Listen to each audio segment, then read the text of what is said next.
Okay, good morning and welcome to Yeshiva YouTube. Iyun Talina on today's Simon Kuflam and Vav 136 or Achayim talks about who gets kedima for aliyahs, who do you give aliyahs to on Shabbos and Yom Kippur, who gets first aliyahs, right? You're wondering why you don't get aliyahs in shul.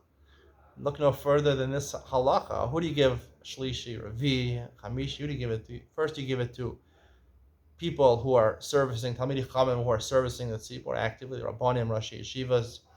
Then you give it after that. The next one in the pecking order is Talmidei Chachamim who are capable of serving the tzibur but not servicing actively. Then you give it to the children of Talmidei Chachamim who are servicing the tzibur. Then you give it to the people who are the president of the shul and things like that. And then if you have any aliyahs left over, then you give it to the regular people. That's why you only get an aliyah. People like me, I'm a regular person. Actually, I probably qualify as Talmid Chacham who am I servicing the tzibur for sure. On YouTube, I'm servicing the tzibur. They don't give me shlishi. I don't know why. What I want to discuss today is that the Maharil says this halacha, which is quoted from a Gemara, is only on Shabbos and Yom Kippur. On Yom Tov, we don't follow this. Talmidei Chacham don't get kedima on Yom Tov. Who gets kedima on Yom Tov? Who gets daliyas on Yom Tov? The people that support the shul, the people that built the shul, the people that are philanthropists, the people that give a lot of money to the shul. Those people get daliyas on Yom Tov. So why is that? Why on Yom Tov is it different? Because I think just practically, everyone knows when I was learning in Kola, they got a bonus for Pesach and for Sukkot. You get an extra 1,000 shekel from the mirror, which was the regular stipend for a month. You get an extra one bonus for Yom Pesach and Sukkot. You normally came about 6 months late, but you would get that bonus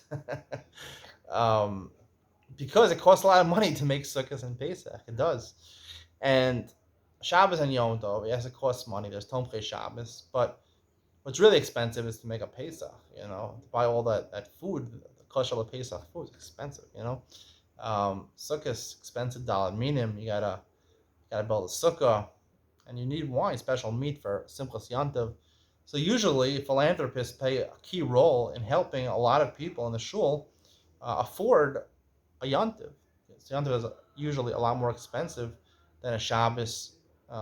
It's an added expense because you have Shabbos also during Yom Tov. It's an added expense. A lot of people can't afford it. So therefore, on Yom Tov, where the philanthropists play a big role in keeping the tzibur, in shul and be able to, not be depressed and in bed, but they don't have any money to pay for their food on Yom Tov, and they can come home and have nice meals. So therefore, you give kedima to the philanthropists on Yom Tov because they are really what is helping Yom Tov take place. On Shabbos and Yom Kippur not as much. On Kippur there's no food.